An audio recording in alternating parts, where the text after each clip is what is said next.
राधे राधे महाराज जी। महाराज जी कुछ ऐसे मुद्दे होते हैं मेरे को रखने ही पड़ते हैं आपके आगे महाराज जी। महाराज जी मेरी शादी पिछले साल जुलाई में हुई थी, लेकिन मेरी पत्नी गलत आदतों जैसे शराब, सिगरेट, मेरे साथ मारपीट, माता पिता के साथ दुर्व्यवहार और अन्य क्रियाएं में भी शामिल है महाराज जी। इन सबको ना सहन कर पाने की वजह से हमारा रिश्ता तलाक की कगार पर आ चुका है। जैसे कि आपने कहा कि अगर आपने एक बार पानी ग्रहण किया तो जीवन भर साथ निभाया लेकिन लेकिन वो योग्यता दोनों पक्ष में होनी चाहिए। अब कैसे तुम्हें बताएं, अगर वो बच्ची सही आचरण से चले तो एक परिवार को संभाल सकती है। अगर उसने आचरण अपने बिगाड़ लिए तो देखो, आप पति हो, आप कह रहे हो तलाक की स्थिति, अगर तलाक होती है तो उसका भी जीवन संकटपूर्ण है और आपका भी जीवन संकटपूर्ण है। तो हमें लगता है अगर छोटे छोटे बच्चों के आचरण पवित्र कराए जाए, उनको व्यसन मुक्त किया जाए, कोई बच्चा व्यसन न करे, तो हमारा जो नवीन भारत की पीढ़ी है ये बहुत बढ़िया हो जाए। अब वो बच्ची अगर नशा ना करे, गलत आचरण ना करे, अपने पति से प्रेम करके एक सदगृहस्थी बचा सकती है कि नहीं बचा, पर वो आदत, तुम्हारा जीवन तुम्हारे हाथ में है। अगर तुम गलत आचरण करोगे तो तुम दुखी हो जाओगे, अच्छे आचरण करोगे तो सुखी हो जाओगे। देखो आपके सामने उदाहरण है, वो कह रहा है कि तलाक की कगार पर। क्या ब्याह इसलिए होता है? सदगृहस्थी बिगड़ गई कि नहीं बिगड़ गई? माना तुम दूसरा कर लोगे, तुम दूसरा कर लोगे, लेकिन आचरण अपवित्र हो रहे हैं ना, भावनाएं अपवित्र हो रही ना। अब इन बातों को कैसे समझे? हमारा भारत देश है, इसमें एक बार जिसका पाणी ग्रहण किया, जैसा बच्चा कह रहा है, आजीवन निर्वाह करना, पर दोनों उसकी योग्यता को समझे, पाणी ग्रहण की महिमा को समझे।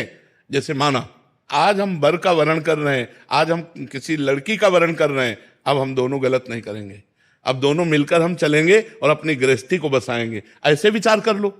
चाहिए कि बाल्यावस्था से जब तक ब्याह ना हो तब तक हम कोई गलत आचरण ना करें।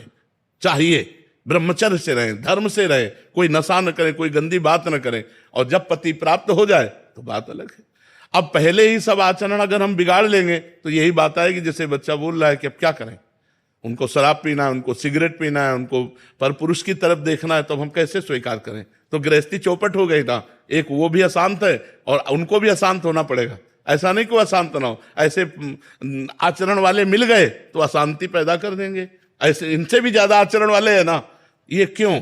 इसका कारण यही है ना, हमारे आचरण बिगड़ गए, हमारे विचार बिगड़ गए, हमारा चरित्रहीनता वही हमको दुख दे रही है। आप विचार करो, संत जन नहीं बोलेंगे, शास्त्र की बात नहीं सुनोगे तो आप सुधरोगे कैसे?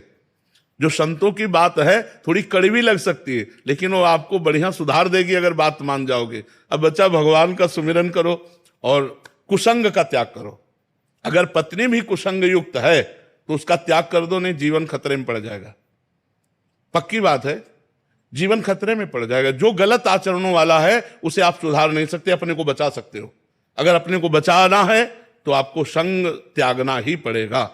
अगर ऐसे आचरणों से युक्त हो और सुधरने की गुंजाइश ना हो तो तुम भी भैया आनंद से जियो और हमको भी आनंद से जीले दो। उसमें ये संबंध विच्छेद ही एक दवा है। मारपीट नहीं, हिंसा नहीं, कोई झगड़ा मत करो। बच्चा हो चाहे बच्ची, दोनों को अपने आचरण सुधारने चाहिए। देखो तुम गलत रहे होगे लेकिन तुमको गलत पसंद नहीं है। हमारी बात को पकड़ना। तुम गलत रहे हो लेकिन तुम्हें गलत पत्नी मिले ये तुम्हें चाह नहीं रहेगी, तुम्हें गलत पति मिले ऐसी चाह नहीं, तो फिर तुम गलती को क्यों स्वीकार किया? तुम भी गलत छोड़ो।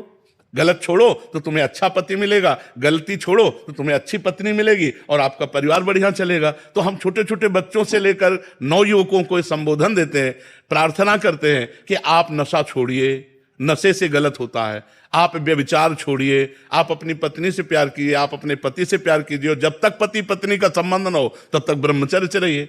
अब हम क्या कहेंगे? शास्त्र और अध्यात्म जो बोलेगा वही तो हम कहेंगे। जब तक ब्याह ना हो तब तक ब्रह्मचर्य का पालन करने का शास्त्र आदेश करते हैं। अब कौन हमारी बात को मानने के लिए तैयार? जो तैयार हैं उनका मंगल हो जाएगा।